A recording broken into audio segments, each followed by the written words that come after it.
আসসালামু আলাইকুম। ঈদ মোবারক। আবার সকালে একবার দিয়েছি, আবার ঈদ মোবারক।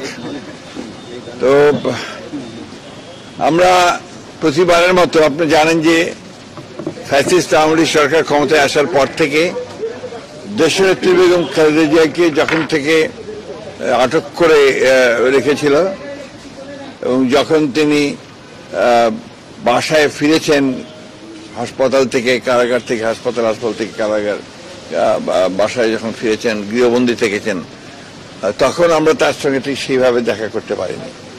পরবর্তীকালে যখন তিনি মুক্ত হয়েছেন তখন আমরা তার সঙ্গে এই ঈদের দিনে আমরা তার সঙ্গে সৌজন্য সাক্ষাৎ করতে আসি।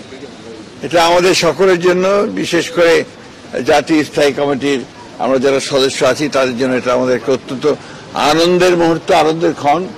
কারণ আমাদের নেত্রী, যাকে কেন্দ্র করে আমরা দীর্ঘকাল রাজনীতি করেছি এবং অনেক সফলতা অর্জন করেছে বিএনপি তার নেতৃত্বে, যিনি বাংলাদেশের রাজনীতির গুণগত পরিবর্তন এনেছেন, সেই নেত্রীর সঙ্গে যখন আমরা কথা বলি আমাদের স্বাভাবিকভাবেই আমরা নতুনভাবে অনুপ্রাণিত বোধ করি এবং গণতন্ত্রের প্রতি তার যে অবিচল আস্থা, সেই আস্থা তিনি সবসময় প্রকাশ করেন এবং তার প্রতিটি কথার মধ্যে আমরা সেই বিষয়টা দেখতে পাই যে গণতন্ত্রের প্রতি তার যে আস্থা, তার যে অনুরাগ, এবং তিনি যে বিশ্বাস করেন যে গণতান্ত্রিক ব্যবস্থা ছাড়া কোনো ব্যবস্থাই ঠিক সেইভাবে আপনার রাষ্ট্রের উপকার করতে পারে না।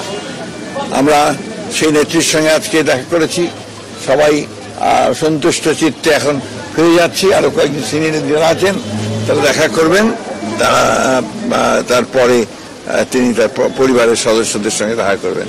আপনাদের সকলকে অশেষ ধন্যবাদ। আর এইটুকু জানতে চাই যে তিনি সুস্থ আছেন, ভালো আছেন, আগে ইনশাআল্লাহ ভালো আছেন এবং তিনি আপনাদের সকলকে ঈদের শুভেচ্ছা জানিয়েছেন, ঈদ মোবারক জানিয়েছেন, দেশবাসীকে ঈদ মোবারক জানিয়েছেন এবং সকলকে প্রতি, বিশেষ করে দেশবাসীর প্রতি তিনি তার শুভেচ্ছা জানিয়েছেন আর সকলকে তার জন্য, দেশের জন্য দোয়া করতে বলেছেন।